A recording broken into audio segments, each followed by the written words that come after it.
अगर मैं आपसे कहूँ कि आपका पैसा धीरे धीरे कमज़ोर हो रहा है और साथ में आपको पता भी नहीं चल रहा, तो आप लोग बोलोगे भाई ये क्या बकवास कर रहा है तू। लेकिन ये बकवास नहीं है, ये हकीकत है। भारत का रुपया डॉलर के मुकाबले गिर रहा है, लेकिन क्या सच में ये खतरे की घंटी है या सिर्फ एक ग्लोबल गेम है? आज पूरी सच्चाई जानेंगे, बिना डर बिना अफवाह, सिर्फ फैक्ट्स।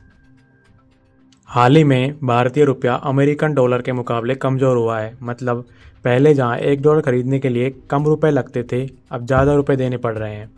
इसे बोलते हैं करेंसी डेप्रिसिएशन, यानी मुद्रा का कमज़ोर होना। लेकिन सवाल ये है, ऐसा क्यों? जब अमेरिका अपनी ब्याज दरें बढ़ाता है तो दुनिया भर के इन्वेस्टर अपना पैसा अमेरिका पे लगाते हैं। क्यों? क्योंकि उन्हें ज़्यादा रिटर्न मिलता है। इससे क्या होता है, भारत जैसे देश से डॉलर बाहर जाने लगते हैं, डॉलर की डिमांड बढ़ती है और रुपया कमज़ोर होता है। जब विदेशी इन्वेस्टर भारतीय शेयर मार्केट से पैसा निकालते हैं तो वे रुपये बेचकर डॉलर खरीदते हैं।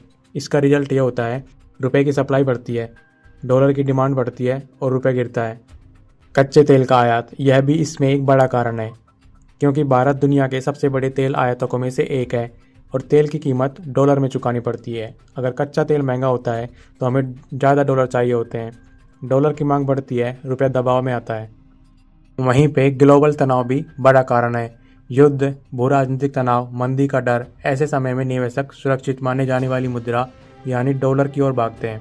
डॉलर मजबूत होता है, बाकी देशों की मुद्रा कमज़ोर।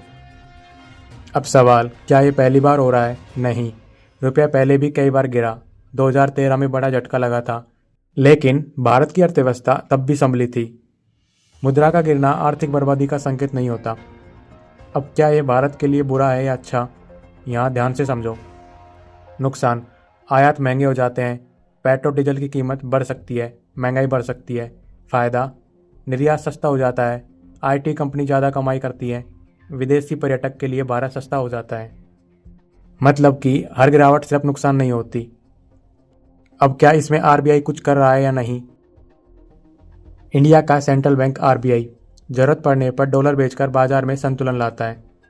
भारत के पास मजबूत विदेशी मुद्रा भंडार, फॉरेक्स रिजर्व है। ये अचानक संकट से बचाने में मदद करता है, यानी हालत नियंत्रण से बाहर नहीं है। अब इसके पीछे असली सच्चाई क्या है?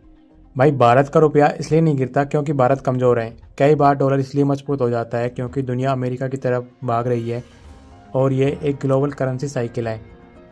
तो अगली बार जब आप सुने रुपया टूट गया तो डरने से पहले समझिए, ये सिर्फ भारत की कहानी नहीं है, ये पूरी दुनिया की आर्थिक चाल है।